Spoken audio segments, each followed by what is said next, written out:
এত কষ্ট আমি মাকে দিলাম, কিন্তু মার কোনো খেদমত আমি করতে পারলাম না। আমার মার ঋণ আমি শোধ করতে পারলাম না। আল্লাহ, আজ যদি তুমি আমাকে জান্নাতে দিতে চাও, আমার মা বাবা সারা জান্নাতে যাইবো না। হয় আমার বাপ মার সাথে জাহান্নামে দিয়ে দাও, হয় আমাকে আমার বাপ মার সাথে জাহান্নামে দিয়ে দাও, নতুবা আমার সাথে আমার বাপ মারে জান্নাতে দিয়ে দাও। আমি আমার মা বাবা ছাড়া থাকবো না। আল্লাহ, তুমি আমার দুনিয়াতে পাঠাইছো, আমার মা আমার বাবা আমার উপর কি পরিমাণ ঋণ, আমি তো ঋণ শোধ করার সুযোগ পাই নাই, দিছো না। আজ হাসরের মাঠে যদি আমাকে জান্নাত দিতে হয়, বাপ মা ছাড়া জান্নাতে যাইবো না।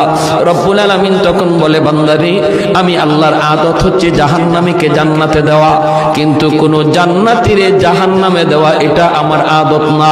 বান্দা, তুমি তো জান্নাতি, তোমাকে আমি জাহান্নামে দিতে পারি না।